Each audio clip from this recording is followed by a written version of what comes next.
쇠로 된 거 이렇게 하고 망치로 이렇게 치는 그림이 있어. 우리는 닥터 프렌즈. 안녕하세요, 닥터 프렌즈입니다. 네, 오늘도 화제의 코너 의학의 역사. 예, 자꾸 화제를 만들고 싶어하는 코너. 예. 제가 이거 책을 너무 많이 보고 준비를 해가지고 억울해서 진짜 준비를 많이 잘 돼야 돼요. 선생님. 하다가 그 생각도 들었어. 이걸로 소설을 써야겠다. 오늘은 어떤 이야기? 오늘은 네. 두통 치료의 역사입니다. 두통. 두통 치료. 그거 진짜 지금도 많은 사람들이 아마 고생하고 있는 건데. 두통은 너무 흔한 증상이에요. 머리 안 아파 보면 나 있어요? 지금도 약간 두통이 약간 있어. 있죠. 스트레스 받을 때 스트레스 받을 때 타이레놀 딱 먹으면 타이레놀 먹죠. 보통은 타이레놀 먹죠. 우리가 타이레놀은 상품명으로 말하지만 뭐 아세타미노펜 성분의 그렇죠. 진통제를 먹죠. 옛날에는 어떻게 치료했을까? 이게 머리라는 점이 중요해. 머리. 예전에 삼국지에서 뭐 조조가 화타랑 만나가지고 뭐 머리 깠다고 하죠. 개두술. 그래야 된다 그랬더니 막 조조가 화타 죽여가지고 막 너무 화나가지고 그 다음에 먼저 귀신 씌워가지고 죽었다 뭐 이런 얘기가 있죠. 머리가 생각을 하는 기관이라는 거는 고대인들도 알고 있었어요. 오 진짜? 왜냐하면 전쟁의 역사잖아. 분명히 내 친구가 어제까지 말 잘했단 말이야. 근데 오늘 윗마을이랑 싸웠는데 얘가 머리를 맞았어. 말을 또 못해. 얘가 이제 말을 못해. 생각을 못하고 이전에 할 수 있었던 걸 못해. 머리라는 기관이 뭔가 우리가 생각을 하면 되게 중요한 곳이다. 근데 머리가 아프다는 거는 그것도 시간이 지나는데 낫지 않을 정도로 많이 아프다는 거는 이거는 악령에 홀린 거다. 생각을 못하게 만드는 무언가가 있다. 어떻게 해야 될까? 악령을 뽑아야지. 머리를 밀어. 그다음에 두개골을 열어요. 거기서부터 약간 선 넘는 것 같은데.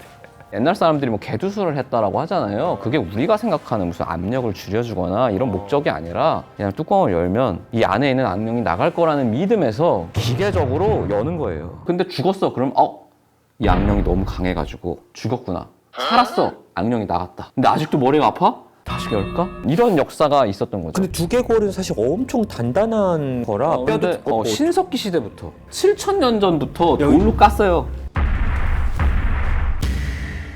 그러니까 이게 어떤 식의 유출을 했냐면은 머리가 아픈 사람 중에 예를 들면 뇌종양이나 그거 뭐 죽을 만큼 아픈 거겠지. 이런 경우나 조금 아픈 건 안 그럼 깎겠지. 머리가 깨질 듯이 아픈데 갑자기 경련을 하기 시작하고 혼수 상태가 돼요. 그러면 옛날 사람들은 그 악령의 빙이 된 것 같은데 빨리 빼줘야겠는데 이게 안에 그 뇌종양이 자라나게 되면은 뇌는 닫힌 공간이어가지고 뇌압이 올라가게 되고요. 그러면은 경련 같은 걸 많이 해요. 근데 실제로. 우연히 네. 열었더니 증상이 좋아지는 경우가 있어요. 왜냐면 뇌압이 내려갔잖아. 그렇겠네요. 원인이 되는 질환을 치료한 건 아니야. 근데 그 증상을 일부 호전시켜가지고 몇 달 더 살거나 어떤 사람은 몇 년 더 살기도 하는 거예요. 그리고 이게 결정적으로 더 맹신을 하게 된 계기가 있어요. 한 10세기 정도. 10세기. 이제는 문명의 시대입니다.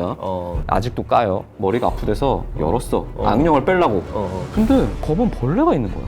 기생충인가? 그래서 야, 이 검은 벌레를 빼야 돼. 그러면서 이제 악령 더 씌운 하기 검은 시작하는 벌레네. 거예요. 근데 그 검은 벌레가 지금 와서 생각을 해보면은 아마 만성 경막하 혈종이겠지.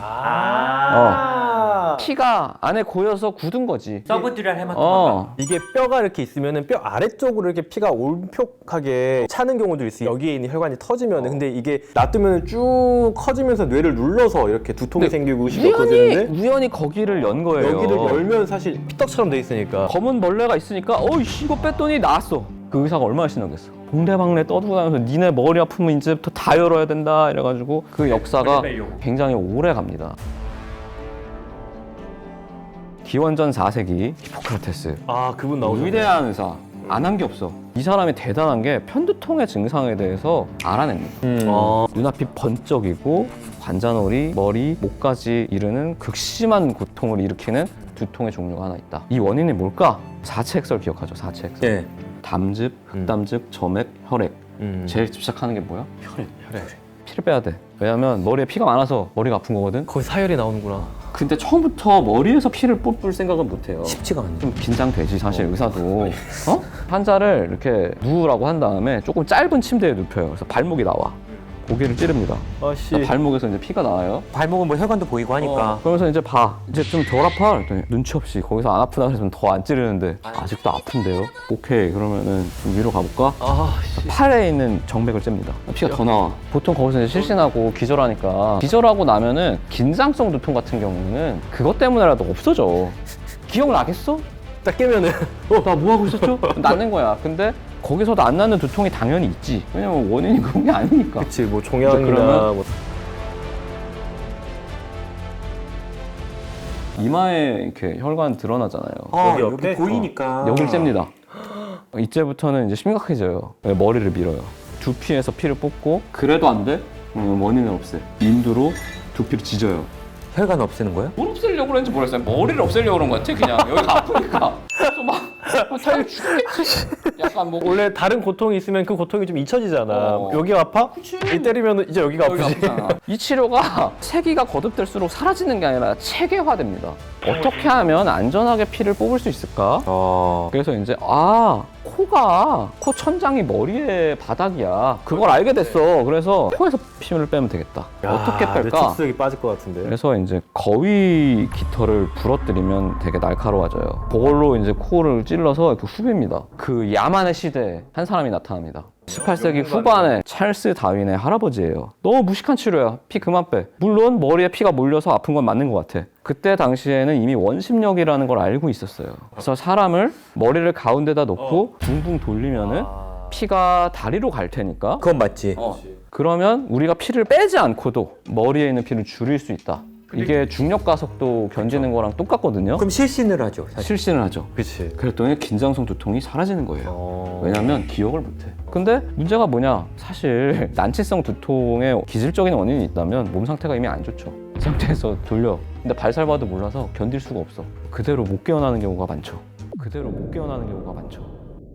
근데 어떻게 돌렸어요? 사람이? 이때는 전기가 있잖아요. 18세기 후반에는. 전기와 사람의 인력을 동원해가지고 자전거로 밟아서 이걸 돌리는 겁니다. 사람 매달아 생각보다 중력 가속도 2배 정도만 돼도 기절해요. 근데 그러다가 아주 획기적인 발견이 나옵니다. 혈관이 운동한다는 걸 알게 돼요. 혈관이 수축하고 이완한다는 걸 알게 돼요. 근데 여기에 신경이라는 게 있는데 그때 당시에는 신경 전달 물질 이런 건 모르고 개구리 신경에 전기를 튀겼더니 애가 움직인단 말이야. 그치.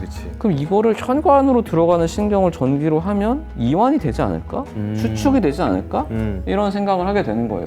여전히 두통의 원인은 피가 몰려서라고 생각을 하고 있어. 여기에 사로잡혀 있어. 특히 박동성 두통 같은 거는 여기서 뭐가 쿵쿵 쾅 하니까 뭔가 이 혈액을 어떻게 해야 된다 이런 생각에 사로잡혀 있어. 게다가 문헌을 찾아봤더니 1세기 경에 대영 제국 있고 막 이럴 때잖아요. 남미에서 전기뱀장어를 이용해서 두통을 치료했다는 기록이 있는 거야. 우연히 실험을 해보니까 남미에 있는 전기 뱀장어가 유럽이나 아시아에 있는 전기 뱀장어보다 출력이 좋아. 600V 정도. 그래서 오케이 이거다. 의자에 앉히고 환자를 손을 이렇게 하고 전기 뱀장어를 전기 의자를 만들었어요. ECT. 이게 죽을 수도 있지만 전신 ECT네. 이게 ECT처럼 세밀한 조정을 하지 않지만 팍 튀기면은 머리가 안 아파. 기절했다가 약간 리셋한 느낌이죠. 리셋한 느낌이니까. 그리고 두통의 원인 중에 우울증이 있단 말이야. 그런 게 좋아져가지고 그러니까 사람들이 여기에 집착하기 시작해. 야 전기다 전기. 근데 전기 의자 했더니 좀 약할 때가 있어. 왜냐면 전기 뱀장어는 기계가 아니기 때문에 컨디션에 따라서 이게 뭐 그날 튀었다가 다음 날은 뭐 좀 못 튀었다 이러잖아. 이 짜증 나는 거야. 그래서 이제 욕조를 만듭니다. 전기 욕조. 환자를 넣어. 전기를 흘려요. 죽을 수도 있겠는데? 죽을 수도 있지만 기절을 하거나 하고 나면 좋아지기도 하죠. 그렇게 해서 전기 치료가 한 갈래로 막 발전을 하고요. 혈관 운동을 했잖아. 혈관이라는 거를 누르기만 해도 뭔가 변할 것 같아. 그래서 압박을 하기 시작합니다. 사실 이게 제일 안전해. 차라리 지압이 제일 낫다. 좋아. 근데 의사가 볼 때 이게 그럴싸해? 약간 좀 약해 보이지. 좀 민간요법 같잖아. 조금 뭔가 좀 인베 침습적인 걸 해야 뭔가 해야 되잖아. 19세기에는 게다가 과학의 시대라고 주장을 했단 말이야. 막 전기를 튀고 있는데 저기. 내가 막말로 내가 과학자인데 지압하라 그러면 좀 없어 보이잖아. 옛날에도 했던 치료 같고. 그러니까 기계로 뭔가 진동을 하고 싶어. 거기서 나온 게 진동 치료인데 쇠로 된 거 이렇게 하고 망치로 이렇게 치는 그림이 있어. 네, 그건 오해입니다. 그거는 나중에 퍼진 루머고 그렇게는 안 했어요. 진동 치료는 되게 섬세해. 추 같은 걸 달고 그걸 흔드는 거예요. 뭐 효과가 있겠어? 효과 별로 없지. 그래서 대부분 전기 치료로 가서 그냥 전기통하고 막 그랬었는데 그리고 이게 사고를 쳐요. 머리에 있는 거는 사고는 이미 엄청 많이 쳤을 것 같아. 어디를 눌러도 잘 안 눌리는 것 같아. 그래서 잘 눌리는 데가 어디 있나 봤더니 여기 경동맥 있죠. 경동맥. 잘 눌리지 거기. 꾹 눌리니까 사람 기절을 한단 말이야. 기절하지. 근데 이게 사실 뇌경색 일으키는 거랑 똑같잖아요. 얼마나 눌러야 되는지 사람들이 몰라. 그래서 아프다고 하지 않을 때까지 꾹 눌러. 그러다 봤는데 못 일어나. 경색이 일어나. 왜냐면 혈관이 이미 안 좋은 사람은 그렇게 하면 죽잖아. 아, 그치. 이미 여기에서 혈류가 안 좋은 아니면 사람은 여기 동맥경화가 있어서 플라크가 있는데 그걸 꾹 눌러가지고 뗐어. 그럼 이게 터져가지고 가면은 막히잖아요? 그런 경우가 있었는데 이게 비로소 언제 좋아졌냐? 20세기에 위대한 발견을 하죠. 진통소염제가 나옵니다. 버드나프 껍질에서 추출한 성분으로 소염제를 만들어요. 진통소염제를 우습게 생각하면 안 돼. 이게 엄청난 거야. 위대한 약입니다. 안 엄청난 그랬잖아요. 거야. 지금 머리 아프면은 전기이자 안 줘야 돼. 그러니까 그러니까 사실 두통도 종류가 많아요. 편두통도 있고 군발성 두통도 그쵸, 있고. 그쵸. 기질적인 원인. 맞아요. 뭔가 종양이나 출혈이나 경색으로 인한. 근데 이거를 하나로 묶어서 생각을 하고 원인은 피가 몰려서 생긴다고 생각을 했으니 맞아요. 이런 끔찍한 일들이 치료라는 이름으로 자행이 됐던 거죠. 그치. 네, 지금 제가 문헌을 찾아보니까 두통도 아무것도 아닙니다. 이상한 게 너무 많아요. 진짜 그치. 그래서 제가 지금 계속 찾고 막 만들고 있거든요. 기대가 됩니다. 기대하셔도 좋습니다. 알겠습니다. 다음 이 시간에 또 신기하고 기괴한 의학의 역사로 찾아뵙도록 하겠습니다. 기괴한 게 됐어, 진짜. 감사합니다. 감사합니다.